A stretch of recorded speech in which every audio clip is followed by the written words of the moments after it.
उत्तर प्रदेश की लखनऊ की ये सीट जो बहुत ही ज्यादा महत्वपूर्ण हो जाती है और ऐसे में राजनाथ सिंह कैंपेनिंग तो कर रहे हैं, साथ साथ उनके बेटे नीरज सिंह भी लगातार कैंपेनिंग कर रहे हैं। हम आपको बात भी कर रहे हैं उनसे लगातार कैंपेनिंग करते समय किस तरीके से वो। नीरज जी, पहले तो हम आपके बारे में थोड़ा जानना चाहेंगे, कैसे आप राजनीतिक शुरुआत की आपने और किस तरीके से आज इस स्टेज पर पहुंचे हैं कि फादर की बहुत सारी जिम्मेदारियां उठा रहे हैं। लखनऊ हमारे लिए घर रहा है और भारतीय जनता पार्टी और मेरी आयु बराबर ही है और शुरू से कार्यकर्ताओं से हमारे बीच जो है एक बहुत ही कहने आत्मीय रिश्ता रहा। हम लोग आज यहाँ पर जो भी यहाँ के विषय रहते हैं साथ में बैठकर उसका चिंतन करना, उसको कैसे हम उसको ग्राउंड लेवल पर इम्प्लीमेंट कर सकते हैं, इन सब बातों पर हम बराबर अपने कार्यकर्ताओं से बात करते रहते हैं।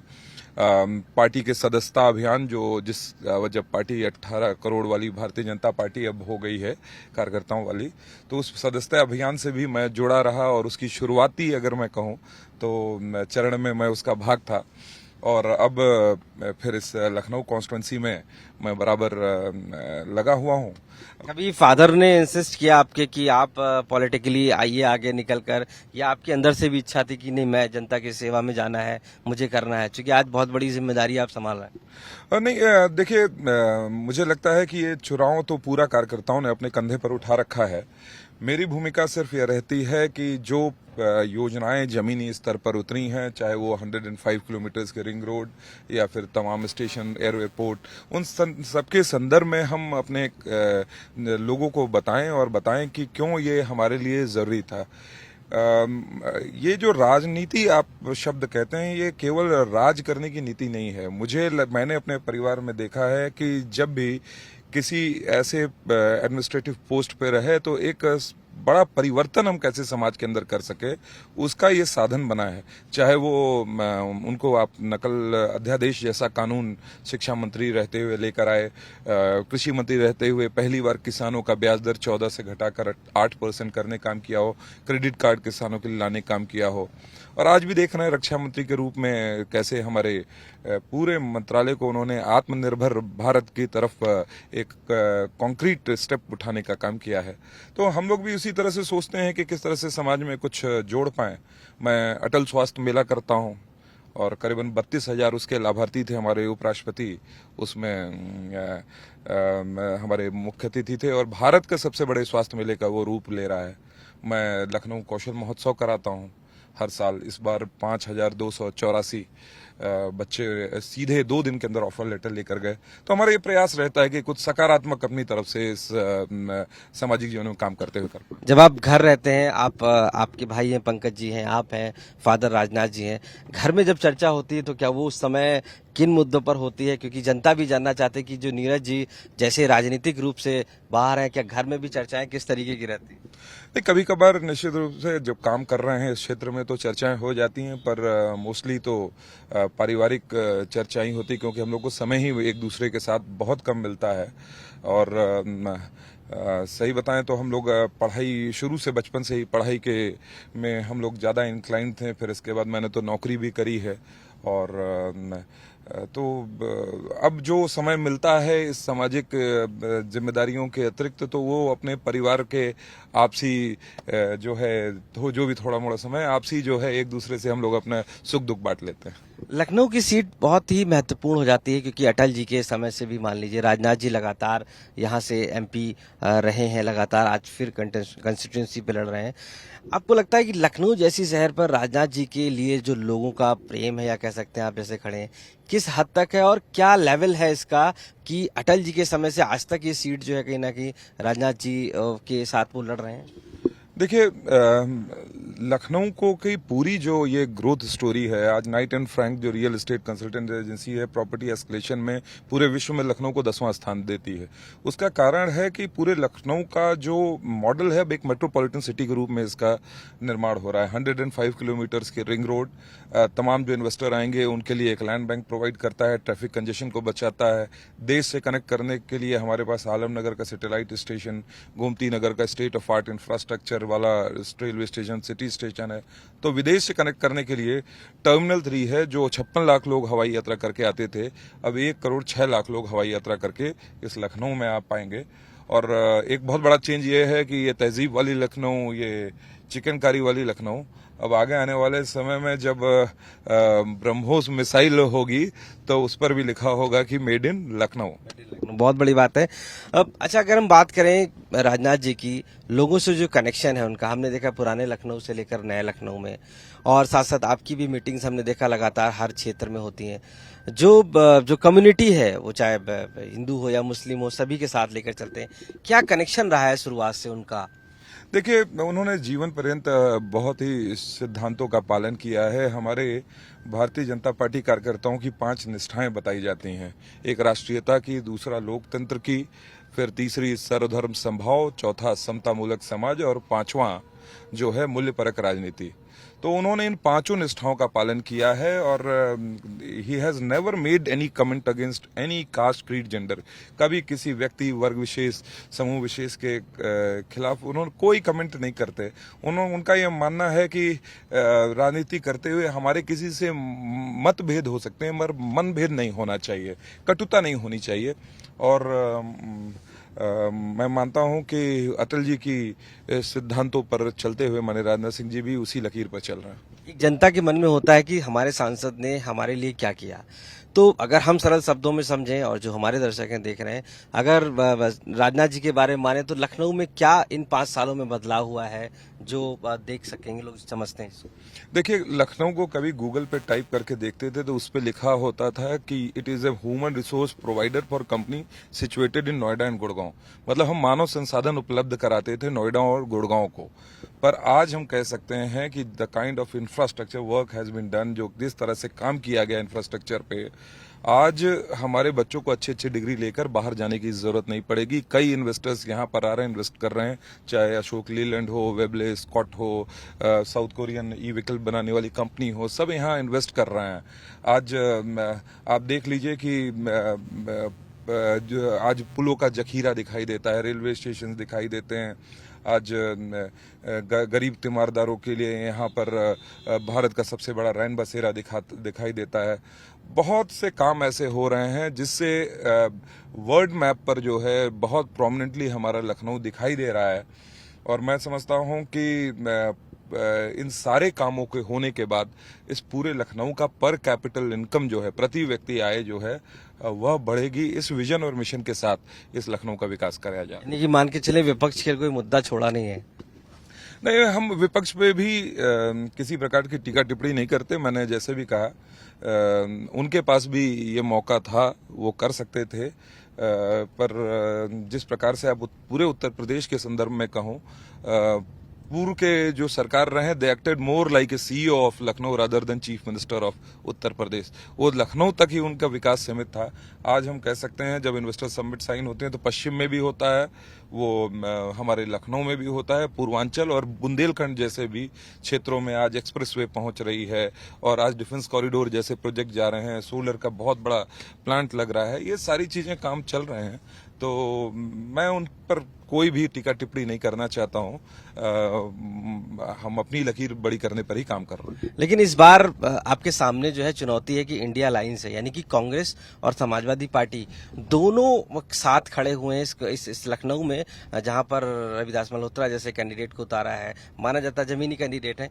तो लगता है आपको कि अलायंस से कुछ फर्क पड़ेगा? क्योंकि एक होता ठीक है, लेकिन अलायंस हो गए हैं, कांग्रेस और समाजवादी दोनों खड़े हो गए हैं। यहाँ बहुजन समाज पार्टी से सरवर मलिक बहुत अच्छा चुनाव लड़ रहे हैं। यानी कि ये आप मानते हैं कि कहीं ना कहीं जो अलायंस है वो मजबूत नहीं है? मैं मान रहा हूं कि सरवर मलिक अच्छा चुनाव लड़ रहे हैं। मैंने कहा कि मैं दूसरे विपक्ष पे टीका टिप्पणी नहीं करूंगा, उनकी तैयारियां अपने स्थान पर। जहां तक उनके अलायंस की बात है, अंतिम दिन, जिस दिन नामांकन का अंतिम दिन था, उनके प्रत्याशी ने नामांकन पत्र गलत भरा हुआ था, तो दूसरे प्रत्याशी का उन्होंने नामांकन करा दिया कि अगर गाड़ी पंचर हो गई तो स्टेपनी लगाकर गाड़ी को आगे बढ़ाएंगे। तो इससे आप खुद ही समझ सकते हैं उनकी तैयारियां किस प्रकार की हैं। जो नामांकन पत्र गलत भर रहे हैं, तो उन पे आगे मैं क्या कह सकता हूं, वो कैसे चुनाव में आकर जो है मुद्दों पर बात कर पाएंगे। जनता आपको देख रही है, जानना भी चाहती कि हमारे सांसद जी चुन के आने के बाद क्या स्थिति रहेगी, क्या क्या ऐसा आपने प्रोमिसेस हैं उनके लिए जो किए हैं। देखिए, मुझे लगता है कि राजनीति पे क्रेडिबिलिटी का क्राइसिस रहा है और अधिकतर लोग वादे करते हैं और बाद में उन वादों पर लोग खरे नहीं उतरते और हम समय आने पर वादों के बजाय अपने इरादों पर हम कायम रहें, ये ज़्यादा ज़रूरी है। और हमने 2014 में भी कभी ये नहीं कहा था जब हम कैंपेनिंग में थे। देखिए, माननीय राजनाथ जी की एक नेशनल ड्यूटी है, पर उस नेशनल ड्यूटी के अतिरिक्त भी वो लखनऊ का पूरा ख्याल करते हैं और एक एक चीजों को हम जमीनी स्तर पर लेकर आने का काम, जैसे 50,000 करोड़ की परियोजना है उनको जमीनी स्तर पर लाना, और भी कई काम हैं, पर मुझे लगता है कि उनका उल्लेख करने के बजाय समय आने पर लखनऊ देखेगा कि किस प्रकार से पूरा लखनऊ परिवर्तित हो रहा है। फॉर एग्जाम्पल फिर भी मैं बता देता हूं कि पुराने लखनऊ के संदर्भ में हमने कुछ प्रोजेक्ट सोचे हुए हैं। जिस तरह से किसान पथ है, किसानों को समर्पित, हमारे यहाँ जवानों को समर्पित शहीद पथ है, उसी तरह से हमारे वैज्ञानिकों को समर्पित विज्ञान पथ भी आगे लखनऊ में होगा। इस तरह की कई परियोजनाएं, बहुत ज्यादा उस पर भी कहना उचित नहीं होगा। चलिए, बहुत अच्छा है। एक सवाल है, पर्सनल भी है, राजनीतिक भी है आपसे। फादर रक्षा मंत्री और सांसद एमपी पंकज जी जो आपके भाई हैं वो विधायक हैं, आपने क्या सोचा है, क्या आपको लगता है आगे एमएलए या इस तरीके के चुनाव लड़ेंगे। मैं भारतीय जनता पार्टी का एक सजग कार्यकर्ता हूं, सक्रिय कार्यकर्ता हूं और लोगों से इतना स्नेह और प्रेम जो मिलता है वही मेरी पूंजी है। पार्टी के कार्यकर्ता के रूप में कभी दरी बिछाने का अवसर मिलता है तो वो भी मेरे लिए सौभाग्य है और पार्टी का जो भी आदेश रहेगा, मैंने कहा ना कि हम लोग उस समय से जुड़े हैं उस पार्टी से जब 300 सांसद और 1600 से ज्यादा विधायक नहीं थे, जब लगता था कि पार्टी क्या सस्टेन कर पाएगी भी कि नहीं कर पाएगी लंबे समय तक। तो कुछ प्राप्त करने की इच्छा नहीं, इस विचारधारा से जुड़कर हम लोग काम करते हैं। लगता है कि हम भी कुछ इस देश के लिए सकारात्मक जोड़ पा रहे हैं इस पार्टी में काम करते हुए, इसलिए करते हैं। पद आते जाते रहते हैं, आदमी का कद उसके व्यक्तित्व से और उसके कार्यों से होता है और उसी प्रकार से हम लोग एक अच्छा व्यक्तित्व और श्रेष्ठ कार्य जमीनी स्तर पर उतार पाए, वही आकांक्षा अपेक्षा रहती है। देखिए, लखनऊ के परिप्रेक्ष्य में जो राजनाथ जी हैं उनका टिकट क्लियर था, लेकिन मैं एक बात पूछना चाहता हूं कि बीजेपी ने कई सांसद ऐसे थे जिनका टिकट काटा भी। आपको लगता है कि कुछ मेरिट्स कम हुई थी या किस वजह से, चूंकि एक विनिंग कैंडिडेट चाहे राजनाथ जी रहे हो, आज वो कहीं ना कहीं रनिंग में है और ऐसे कई कैंडिडेट, तो क्या अंतर क्या आया, क्या मैसेज होगा दूसरे एमपीज को। नहीं, देखिए, पार्टी में हमेशा भूमिकाएं बदलती रहती हैं और जो कल को विधायक था आज उसको सांसद का टिकट मिल गया, कल को जो एमएलसी थे आज वो कहीं किसी राज्य के राज्यपाल हैं। तो पार्टी अलग अलग समय में लोगों की भूमिकाएं तय करती हैं। जो आज जनप्रतिनिधि है कल उसको उसे संगठन में भी काम करने का अवसर मिल पाता है। तो मैंने कहा कि पार्टी के अंदर भूमिकाएं हमारा नेतृत्व तय करता है। हम सभी जो कार्यकर्ता हैं अपने संगठन के उपयोगिता अनुसार जो है अपना अपना भूमिका का निर्वहन करते हैं। अब अभी का जो आपका रूटीन है, जिस तरीके से आप कैंपेनिंग कर रहे हैं, अब राजनाथ जी भी अलग कर रहे हैं, जब वो आते हैं करते हैं, क्या शेड्यूल आपको लगता है पहले से ज्यादा मेहनत करनी पड़ रही है, या जो पिछली बार आपने चुनाव 14 में लड़ा था और 14 से शुरुआत की थी और पिछले 19 में और 24 में कुछ डिफरेंसेस हैं इसमें। हमारे लिए रेगुलर रूटीन है ये। हम लोग 24/7 जो है 365 दिन हम लोग फील्ड में रहने वाले लोग हैं और हमारे लिए यह कोई अतिरिक्त दबाव लेकर हम इस काम को नहीं करते, क्योंकि ये घर है। हर मोहल्ले में, हर परिवार में हम लोग की सीधी कनेक्ट है। लोग बुलाते हैं, उन तक जाकर जो है हम सारे कार्यों का लेखा जोखा देते हैं और उन्हें प्रेरित करते हैं कि उनके माध्यम से वो और भी लोगों तक हमारी बात को पहुंचा सकें। आज जिस प्रकार का स्नेह मिल रहा है, मैं तो बिल्कुल कह सकता हूं कि लखनऊ अपने इतिहास का सबसे बड़ा जो है जनादेश देने जा रहा है माननीय राजनाथ सिंह जी को।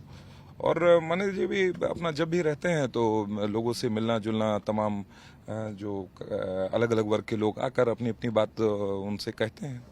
वोटर्स का टर्नआउट इस बार बहुत कम रहा देखा गया है और कहीं ना कहीं बीजेपी में माना गया, विपक्ष कहता है कि चिंता का विषय ये बना है। आपको लगता है लखनऊ में भी चुनाव होगा तो वोटर्स टर्नआउट जिस हिसाब से बढ़ाने के लिए आप क्या कुछ कर रहे हैं? आपको लग रहा है कि चिंता का विषय ये है, लोगों को बाहर निकलना चाहिए, और क्या आपने उसके लिए कुछ तैयारी की? देखिए, ये लोकतंत्र में दिया गया सबसे बड़ा अधिकार है और हमारे बूथ समिति के सभी सदस्य और पन्ना प्रमुख घर घर जाकर लोगों को प्रेरित कर रहे हैं। मेरी भी आपके माध्यम से सबसे अपील है कि ज़्यादा से ज़्यादा इस लोकतंत्र में अपनी भागीदारी को सुनिश्चित करें मत डालकर। और मैं कह सकता हूं कि केवल गर्मी के कारण ये वोटर टर्न आउट कम नहीं हुआ है। कुछ तो मुझे लगता है कि स्थिरता भी लोगों में आ रही है, वो स्थिरता नहीं आनी चाहिए। लोकतंत्र को मजबूत करने में उनकी भागीदारी सुनिश्चित हो, वो वोट डालने जाएं। और लखनऊ मुझे लगता है इस बात को झुटलाएगा और ज्यादा से ज्यादा परसेंटेज यहाँ पर बढ़ेगा। तो ये जो वोटर्स नहीं निकल रहा है वो बीजेपी का नहीं निकल रहा है कि विपक्ष का नहीं निकल रहा है? वोटर तो वोटर होता है जी। मैं मानता हूं कि भारतीय जनता पार्टी का हर एक जो है वोटर मतपेटी में इस भारत निर्माण में जो है नए भारत निर्माण हो रहा है उसमें अपनी सहभागिता सुनिश्चित कर रहा है। और विपक्ष के वोटर्स जानते हैं कि न उनके पास एजेंडा है, न तो कोई लीडर है। तो सुप्तता और लुप्तता दोनों जो है मुझे लगता है विपक्ष के वोटर्स की ही रही है। एक सवाल ये है कि अलायंस में राहुल गांधी हैं और साथ साथ अखिलेश यादव हैं। ऐसे में वो कैंपेनिंग भी कर रहे हैं, स्टेज भी शेयर कर रहे हैं, साथ साथ जा रहे हैं, और लखनऊ में भी उनकी रैली ऑर्गेनाइज्ड है। आप एक तरफ हैं, हम देखें अगर नीरज सिंह हैं एक तरफ और पंकज जी हैं, दो लोग हैं, तो आप इन युवाओं के बीच में अपना मानते हैं कि कहीं ना कहीं ये 1 to 1 युवाओं के बीच में है, जहां फादर आपके इस समय कॉन्स्टिट्यूंसी से एमपी के कैंडिडेट हैं? नहीं, देखिए, हम लोग जमीन पे काम करते हुए करीबन हम लोग को 20 इयर्स हो गया है। 20 साल से हैं वो। माँ की कोख से पार्टियां ऐसी हैं कि लोग निकलकर जो है राष्ट्रीय अध्यक्ष के दावेदार हो जाते हैं। तो उनसे और हमारी तुलना न की जाए तो बेहतर है। बाकी उन्हें बार बार जनता ने कई बार इस प्रदेश में और देश में मौका दिया है और कुछ ऐसा कॉन्क्रीट, कुछ ऐसा वो कर नहीं पाए जिससे जनता के मन में विश्वास जगता। केवल जाति पाति धर्म मजहब के आधार पर लोगों को बांटकर लंबे समय तक सत्ता शासन की राजनीति करी। आज जनता जानती है कि 140 करोड़ भारतीय एक दिशा में एक लक्ष्य लेकर जब तक नहीं बढ़ेगा तब तक, और ईमानदारी और जिम्मेदारी, तब तक भारत श्रेष्ठ भारत नहीं बन पाएगा। ये 1.8 ट्रिलियन की इकोनॉमी होती थी ये 2014 तक, 2024 तक 3.7 की हो गई।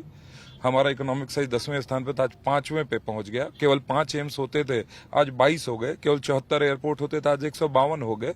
तो क्या इन सब चीजों की जनता को जानकारी नहीं होगी? वो बदलते हुए भारत के परिवेश को देख नहीं रहा होगा? पहले भी प्रधानमंत्री थे, आज हमारे प्रधानमंत्री पपुआ न्यू गिनी गए तो वहां का राष्ट्राध्यक्ष हमारे प्रधानमंत्री का पांव छू रहा है। ये हमारे लिए सम्मान की बात है और हमारी तुलना नहीं होनी चाहिए। हम तो संघर्ष में जमीन पर जुटकर काम करने वाले कार्यकर्ता हैं और वहां तो वो सीधे आए और पार्टी के राष्ट्रीय अध्यक्ष बने और वो जो है मेंबर ऑफ पार्लियामेंट बन गए। संविधान को लेकर वो लगातार बुक रख रहे हैं अपने साथ, कह रहे हैं कि बीजेपी अगर आएगी संविधान चेंज कर देगी। डर बैठा दिया है लोगों में, ये मानना है कि बीजेपी को वोट करने का। 400 पार का बात कर रहे हैं और अब कहीं ना कहीं जो 3 फेज हो चुके हैं, चौथे फेज में बीजेपी कहीं ना कहीं डाउन हो रही है, ये मानना है। इमरजेंसी लगाने वाले अब जो है लोगों को डराने का दूसरा तरीका ढूंढ रहे हैं। मुझे लगता है कि 10 साल माननीय नरेंद्र मोदी जी की सरकार को हो गया है, क्या संविधान से कोई छेड़छाड़ हुई? ये अनावश्यक के जो है विदाउट एनी एजेंडा जो है विपक्ष से इससे ज्यादा आप उम्मीद भी नहीं कर सकते। और इनकी तानाशाही और का आलम यह था, मेरे पिता जब इमरजेंसी जिसकी जिक्र मैं कर रहा हूँ, हमारी दादी हमारे माननीय राजनाथ सिंह जी की माँ जो हैं, उसी 19 महीने में उनको जेल में रखा, उसी समय उनका देहांत हो गया और उनको जो है अंत्येष्टि के लिए इन लोगों ने बाहर नहीं आने दिया। और ये हम पर डिक्टेटरशिप की बात कहते हैं कि हम लोग भारतीय जनता पार्टी वाले डिक्टेटर हैं। ये डेमोक्रेटिक हैं, शराब घोटाले के जो जिन पर आरोप लगे, आज वो 20 दिन के बेल पर हैं प्रचार के लिए। वो हम डिक्टेटर हैं, वो डेमोक्रेटिक हैं। आप इसी से समझ लो। आम आदमी पार्टी भी कहीं ना कहीं साइलेंट है, अलायंस को सपोर्ट कर रही है। अरविंद केजरीवाल पे क्या कहेंगे? निकलते उन्होंने बीजेपी पे अटैक करना शुरू कर दिया है, यहाँ तक वो प्रधानमंत्री तक बदलने लगे हैं कि अब उनके बारे में जनता पूरी तरह से समझ चुकी है और ज्यादा कुछ नहीं कहूंगा, पर दिल्ली का रिजल्ट खुद ही जवाब देगा। 7 में 7 सीटें दिल्ली में हमारी रहेंगी और मुझे नहीं लगता कि बार बार उन्होंने जनता के विश्वास को ठगा है। जनता ने भरपूर उन पर शुरुआती दौर में विश्वास जताया। उन्हें लगा कि ये शायद चेंज की राजनीति कर रहे हैं, हम सरकारी सुविधाएं नहीं लेंगे, हम लोकायुक्त का कानून लाएंगे और क्या क्या चीजें हैं, ये सब आप लोगों को मालूम है। आज कहाँ गए वो वादे, वो इरादे? हमारी कटनी करने में कोई फर्क नहीं रहा। धारा 370 हमारा कमिटमेंट था, तो धारा 370 खत्म किया। राम मंदिर बनाएंगे, तारीख नहीं बताएंगे, तारीख भी बता दी 22 जनवरी। राम मंदिर पे आपको घेरते रहे कि वहां पर द्रौपदी मुर्मू को इनवाइट नहीं किया और वहां पर नहीं जाएंगे, कई बातें कही। देखिए, राष्ट्रपति का एक अपना पद है और सभी, केवल वहां पर किसी भी पार्टी का व्यक्ति वहां पर नहीं बुलाया गया था। आप देखे होंगे कि किसी भी पार्टी का व्यक्ति वहां आमंत्रित नहीं था। माननीय रक्षा मंत्री जी वहां नहीं थे, माननीय गृह मंत्री जी वहां पर नहीं थे। वो वहाँ उत्तर प्रदेश में की सीमा के अंतर्गत था, तो इसलिए मुख्यमंत्री और यहाँ के उप मुख्यमंत्री थे और माननीय प्रधानमंत्री थे। तो इसलिए अनावश्यक जो है राष्ट्रपति जी का नाम लेकर एक गरिमा उस पद की, कृपया उन्हें इस कोरी राजनीति में न घसीटें। मुद्दे कहीं ना कहीं जिस जो चुनाव के थे वो अब पाकिस्तान तक पहुंच गए। एटम बम की बात कही जाती है, मणिशंकर अय्यर कह रहे हैं साफ तौर से कि एटम बम है, उनसे शालीनता से बात करनी चाहिए। तो क्या लग रहा है कि ये जो मुद्दे थे, जो लोकल के मुद्दे थे, वो हट गए हैं और अब पाकिस्तान और परमाणु बम अणु बम आ गया? उन पाकिस्तान से डर डर कर ही और लोगों को डरा डरा कर ही इन लोगों ने कश्मीर को आतंकवादियों का पनाहगाह बना रखा था। और वहाँ पर जो है सारे जो हैं रोज आतंकवादी घटनाएं होती थी और किसी तरह से जो है कोई वहाँ पर कार्रवाई सरकार की तरफ से नहीं होती थी। अब जब बदली हुई परिस्थितियों में आप देखें तो जब हमारे वहाँ पर आतंकवादी कोई घटना का अंजाम देते हैं तो हमारे अंदर आज वो करेज है, वो लीडरशिप है जो सर्जिकल स्ट्राइक करके उनको जवाब देकर आती है। एक आप ही की तरह युवा नेता है बीएसपी में आकाश आनंद, उन्होंने बीजेपी को लगातार कहा, कई ऐसे अपशब्द बोले, चाहे वो जूते मारने की बात कही हो, जेल में डालने की बात कही हो, यहाँ तक आतंकवाद भी कहा। हालांकि मायावती ने एक्शन भी लिया। क्या कहेंगे उनके बारे? तब तो आप मुझे मेरी तरह का युवा नेता नहीं कह सकते। फिर आप, हमारे आचार विचार संस्कार में इस तरह की भाषा का कोई स्थान नहीं है। उन्हें बहुत कुछ सीखने की जरूरत है अभी। मैंने कहा ना, व्यक्ति का पद से आदमी बड़ा नहीं होता, उसका कद जो उसके व्यक्तित्व से बड़ा होता है। जब इस तरह की भाषा का प्रयोग करेंगे तो राजनीति में व्यक्ति लंबा नहीं चल पाता। जो व्यक्ति धैर्य के साथ रहेगा और अपनी भाषा पर संयम रखेगा, वही इस राजनीति में लंबा चलेगा। आपको लगता है मायावती ने सही किया उनको निकाल कर? ये उनका खुद का मामला है, मुझे उस पर टिप्पणी करने की आवश्यकता नहीं। जो हमारे दलित भाई बंधु हैं वो जानते हैं कि किस प्रकार से एक लंबी राजनीति उनको देने के लिए दलित समाज ने काफी बहुत सपोर्ट किया था उन्हें, पर फिर भी वो केवल अपनी परिवार तक ही सीमित हो गई। आखिर में बनाया तो उन्होंने आकाश आनंद जी को ही बनाया, कोई और भी दलित नेता को वो अपनी जगह स्थान दे सकती थी। पर चलिए, कोई नहीं, मुझे बहुत ज्यादा टीका टिप्पणी। सवाल लेंगे क्योंकि आपके लोग भी आपका इंतजार कर रहे हैं। जनता से जब मिलते हैं, क्या वादे आप करते हैं? क्योंकि हर सांसद वादा करता है, आप भी कुछ करते होंगे, क्या कहते हैं? आखिर वो मैसेज क्या है उन लोगों के लिए? मेरे को जनता तो मैं नहीं कहूंगा, ये हमारा बड़ा परिवार है। हम वादे की बात नहीं करते, हम बताते हैं कि हमने क्या क्या कार्य किए हुए हैं और पूरा लंबा लेखा जोखा है हमारे पास। हम उन छोटे कार्यों की चर्चा नहीं करते कि हमने कहीं सोलर लाइटें लगवाई, कहीं सड़कें छोटी बनवाई हों या फिर ओपन जिम्स लगवाए हों, इन सब चीज़ों की चर्चा नहीं करता हूँ। मैं ये चर्चा करता हूँ कि किस तरह से पूरे लखनऊ का परिदृश्य आगे आने वाले समय में बदल जाएगा इन सारे प्रोजेक्ट्स के जमीनी स्तर पर आते हुए, और किस तरह से हमारे युवाओं को अच्छी अच्छी डिग्री लेकर बाहर जाने की आवश्यकता नहीं पड़ेगी। एक ऐसे लखनऊ का निर्माण जो टायर 2 सिटी के रूप में अभी भी है, उसको टायर 1 सिटी बनाने के लिए हम क्या क्या कर रहे हैं, इन सब बातों की चर्चा मैं करता हूँ। बहुत बहुत धन्यवाद नीरज जी, बात करने के लिए, आप हमको विस्तार से। बेस्ट ऑफ लक आपके लिए। तो नीरज सिंह जी साफ तौर से मानना है कि वो जनता से लिस्ट लेके नहीं जाते हैं, जो इंफ्रास्ट्रक्चर है उसके साथ पहुंचते हैं, वो जनता के बीच में रहते हैं और फादर की जो जिम्मेदारी है वो एक कार्यकर्ता के तहत वो निभा रहे हैं। और इसी वजह से उनका मानना है कि इस बार लखनऊ सहित पूरे उत्तर प्रदेश में और देश में बीजेपी अपना डंका बजाएगी। लखनऊ से कैमरा पर्सन रोहित कांत मिश्रा के साथ आशीष श्रीवास्तव, आज तक।